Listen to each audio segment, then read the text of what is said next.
Apa kabar sahabat mitos atau fakta?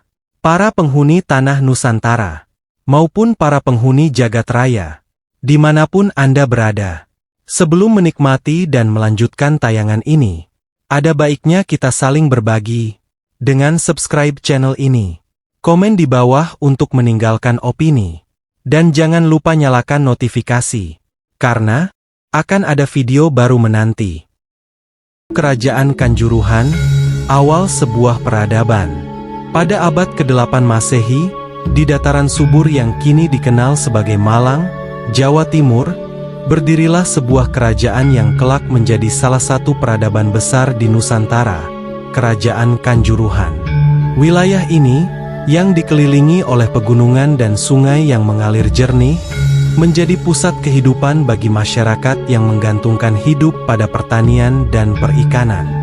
Di tengah-tengah wilayah yang subur ini, tumbuhlah sebuah kota kecil yang berkembang menjadi pusat kebudayaan dan spiritual, dipimpin oleh Raja Gajayana. Raja Gajayana adalah seorang pemimpin yang bijaksana dan dicintai oleh rakyatnya. Dia dikenal karena kepeduliannya terhadap kesejahteraan rakyat, serta pengabdiannya pada ajaran-ajaran agama Hindu, yang menjadi agama utama di Kanjuruhan. Di bawah kepemimpinannya, Kerajaan Kanjuruhan tidak hanya menjadi makmur secara ekonomi, tetapi juga menjadi pusat kebudayaan dan spiritual yang terkenal hingga keluar wilayah Jawa Timur. Suatu hari, Raja Gajayana mendapat penglihatan spiritual yang kuat saat sedang bermeditasi di sebuah bukit suci. Dalam penglihatannya, dia melihat Dewa Siwa, dewa penghancur sekaligus pelindung dalam agama Hindu, yang muncul dengan kekuatan dan wibawa luar biasa. Dewa Siwa menyampaikan pesan kepada Gajayana untuk membangun sebuah candi yang akan menjadi pusat pemujaan kepadanya, dan tempat di mana kebenaran akan selalu menang atas kebatilan. Tergerak oleh penglihatan tersebut, Raja Gajayana segera memerintahkan pembangunan sebuah candi besar yang akan menjadi monumen suci bagi seluruh rakyat Kanjuruhan. Pembangunan candi ini tidak hanya melibatkan para arsitek dan tukang yang ahli, tetapi juga melibatkan seluruh rakyat yang dengan sukarela membantu membangun tempat suci tersebut. Selama bertahun-tahun, mereka bekerja keras, membawa batu-batu besar dari pegunungan, memahatnya dengan teliti, dan menyusunnya menjadi sebuah candi megah yang menjulang di tengah kota. Akhirnya, candi tersebut berdiri megah dengan nama Malang Kucecuara, yang berarti Tuhan yang menghancurkan kebatilan. Candi ini menjadi pusat pemujaan kepada Dewa Siwa, dan juga menjadi simbol dari semangat kerajaan dalam melawan segala bentuk ketidakadilan dan menjaga kebenaran.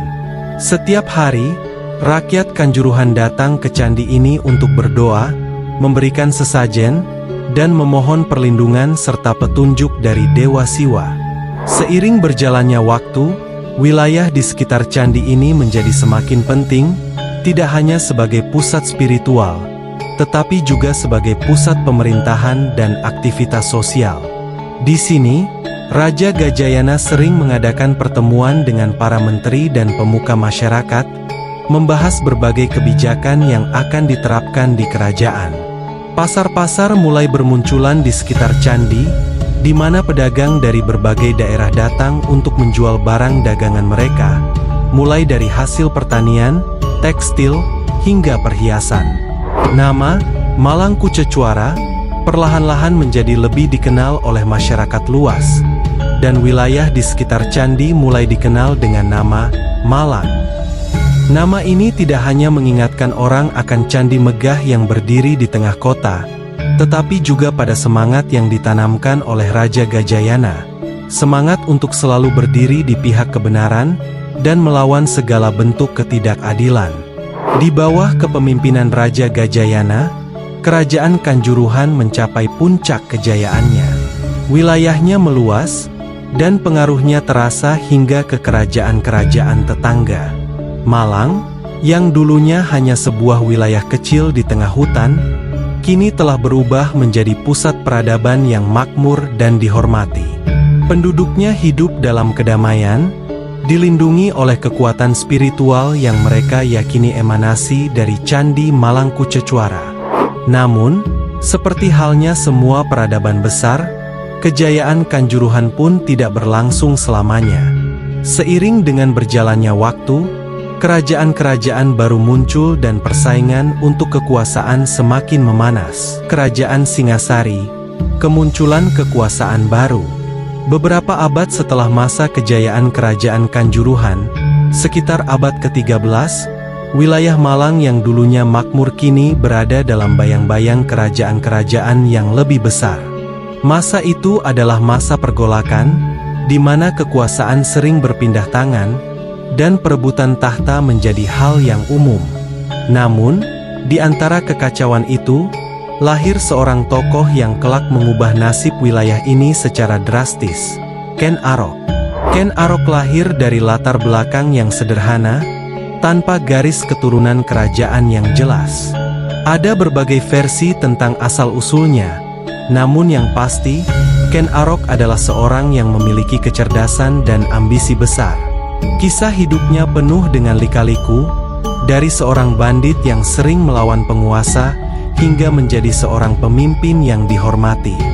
Berbekal kecerdasannya, Ken Arok berhasil merebut kekuasaan di Tumapel, sebuah daerah kecil yang terletak tak jauh dari Malang, dan mendirikan kerajaan baru yang dikenal dengan nama Singasari. Setelah berhasil menguasai Tumapel, Ken Arok tidak berhenti di situ. Ia memandang wilayah Malang sebagai daerah yang kaya akan sejarah dan memiliki potensi besar. Dengan strategi dan kecerdasannya, ia memperluas kekuasaan Singasari hingga mencakup Malang dan wilayah-wilayah lain di sekitarnya. Malang, yang dulunya adalah pusat dari kerajaan Kanjuruhan, kini menjadi bagian penting dari kerajaan Singasari yang baru. Di bawah pemerintahan Ken Arok, Malang mengalami kebangkitan kembali, menjadi pusat kekuasaan, ekonomi, dan kebudayaan yang strategis. Ken Arok, setelah berhasil memperluas kekuasaannya, mengukuhkan dirinya sebagai raja pertama Singasari. Ia menyatukan wilayah-wilayah di sekitarnya, membangun jaringan kekuasaan yang kuat, dan menanamkan pengaruh Singasari di seluruh Jawa Timur. Ia juga dikenal sebagai raja yang cerdas dalam berpolitik, sering menggunakan diplomasi dan aliansi untuk memperkuat posisinya. Malang, yang kaya akan sejarah dan memiliki letak geografis yang strategis, menjadi salah satu wilayah favorit Ken Arok untuk mengukuhkan kekuasaan barunya. Setelah kematian Ken Arok, tahta Singasari diwariskan kepada keturunannya. Namun, perjuangan untuk mempertahankan dan memperluas kekuasaan tidak pernah berhenti.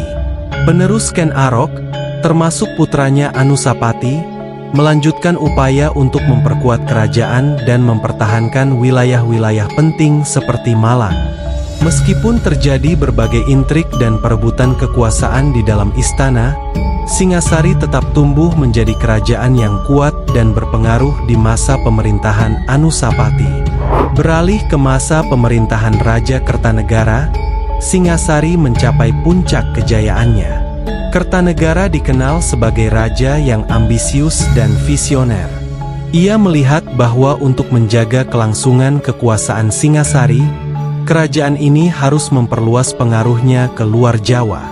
Oleh karena itu, ia meluncurkan ekspedisi Pamalayu, sebuah misi besar yang bertujuan untuk memperkuat hubungan dan pengaruh Singasari di wilayah Sumatera dan sekitarnya. Namun, ambisi besar Kertanegara tidak datang tanpa risiko. Ketika ekspedisi Pamalayu sedang berlangsung, Singasari harus menghadapi ancaman dari dalam. Jayakatwang, penguasa Kediri yang merasa tersingkir oleh kekuasaan Singasari, merencanakan pemberontakan besar. Jayakatwang melihat kesempatan ketika banyak pasukan Singasari terlibat dalam ekspedisi Pamalayu, dan memutuskan untuk menyerang Singasari. Serangan Jayakatwang sangat mengejutkan. Kertanegara, yang pada saat itu mungkin terlalu percaya diri dengan kekuatannya, tidak siap menghadapi serangan ini. Pasukan Kediri berhasil menembus pertahanan Singasari, dan dalam pertempuran yang menentukan, Kertanegara tewas. Dengan kematian Kertanegara, kerajaan Singasari runtuh, dan Jayakatwang mengambil alih tahta. Kerajaan Majapahit, pewaris dan penerus. Setelah runtuhnya Singasari pada tahun 1292 akibat serangan Jayakatwang dari Kediri, Nusantara mengalami masa yang penuh ketidakpastian. Namun, di tengah kehancuran itu, seorang tokoh muda bernama Raden Wijaya, yang merupakan menantu dari Raja Kertanegara, berhasil melarikan diri. Dengan keberanian dan kecerdikannya, Raden Wijaya memanfaatkan situasi tersebut untuk bangkit kembali.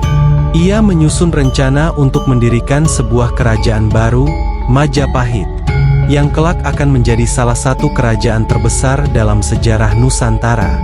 Raden Wijaya memulai perjalanannya dengan memohon suaka kepada Jayakatwang, yang saat itu sedang berkuasa.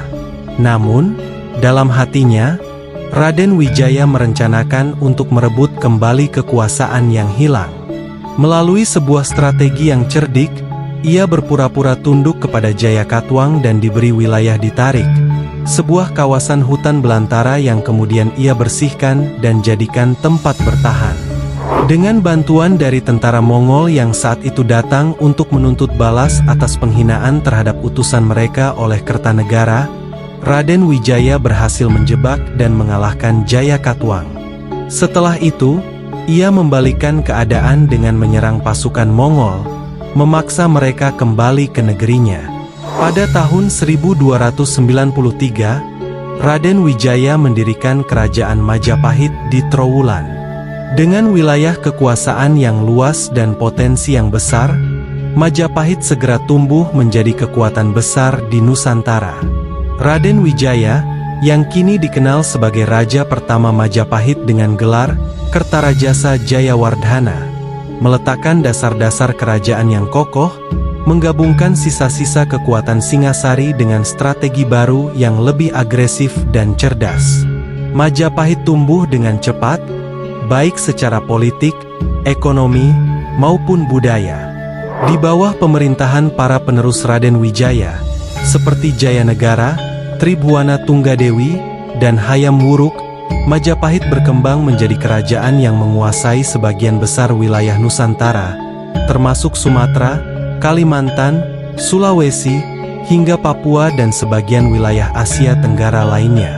Wilayah Malang, yang telah memiliki sejarah panjang sejak zaman Kanjuruhan dan Singhasari, menjadi salah satu wilayah penting dalam jaringan kekuasaan Majapahit. Malang tetap menjadi pusat strategis dalam politik dan ekonomi Majapahit. Posisi geografisnya yang strategis di tengah Pulau Jawa menjadikannya penghubung penting antara daerah-daerah kekuasaan Majapahit yang lain. Di bawah Majapahit, Malang mengalami perkembangan pesat dalam bidang pertanian, perdagangan, dan kebudayaan. Sistem irigasi yang lebih baik dibangun, perdagangan hasil bumi semakin berkembang, dan kebudayaan Hindu-Buddha terus dipelihara dan dikembangkan. Pengaruh kebudayaan ini terlihat jelas dalam arsitektur, seni, dan sastra yang berkembang di wilayah ini. Selain itu, Malang juga berperan penting dalam jaringan perdagangan internasional yang dijalankan oleh Majapahit. Bandar-bandar perdagangan di Malang menghubungkan wilayah pedalaman Jawa dengan pusat-pusat perdagangan besar di pesisir dan dengan dunia luar, termasuk Cina, India, dan Timur Tengah. Komoditas seperti rempah-rempah, emas, dan produk-produk pertanian dari Malang diekspor ke berbagai wilayah, sementara barang-barang dari luar negeri diimpor melalui jalur ini, menjadikan Malang bagian dari jaringan perdagangan global pada masa itu. Namun, kebesaran Majapahit tidak bertahan selamanya. Pada akhir abad ke-14 hingga awal abad ke-15, kerajaan ini mulai mengalami kemunduran. Persaingan internal di antara para bangsawan dan raja-raja kecil, serta tekanan dari kekuatan luar seperti kerajaan-kerajaan Islam yang mulai muncul di pesisir utara Jawa, menggerogoti kekuatan Majapahit. Meskipun demikian, wilayah Malang tetap bertahan sebagai pusat kekuasaan lokal yang penting, dengan warisan budaya dan sejarah yang kaya dari masa-masa sebelumnya. Kesimpulan, Malang, nama yang bertahan sepanjang zaman. Nama kota Malang berakar dari sejarah panjang yang dimulai dengan Kerajaan Kanjuruhan, berkembang di bawah kekuasaan Singasari, dan akhirnya menjadi bagian integral dari Kerajaan Majapahit. Nama Malang, yang mungkin berasal dari kata Malang Kucecuara, melambangkan perlawanan terhadap ketidakadilan dan kejahatan, serta peran wilayah ini sebagai pusat spiritual dan kekuasaan di Jawa Timur. Selama berabad-abad, Malang telah menjadi saksi bisu dari berbagai perubahan kekuasaan, pergantian dinasti, dan perkembangan budaya yang membentuk identitasnya hingga hari ini. Dari kerajaan kuno Kanjuruhan, melalui masa-masa kejayaan Singhasari dan Majapahit, hingga berkembang menjadi kota yang modern dan penting di Jawa Timur. Malang terus mempertahankan namanya sebagai simbol dari warisan budaya yang kaya dan sejarah panjang yang dimiliki oleh wilayah ini. Nama Malang tidak hanya mencerminkan sebuah tempat di peta, tetapi juga sebuah kisah tentang ketahanan, kebijaksanaan, dan semangat yang tak pernah pudar sepanjang zaman. Bagaimana menurut Anda? Mitos atau fakta?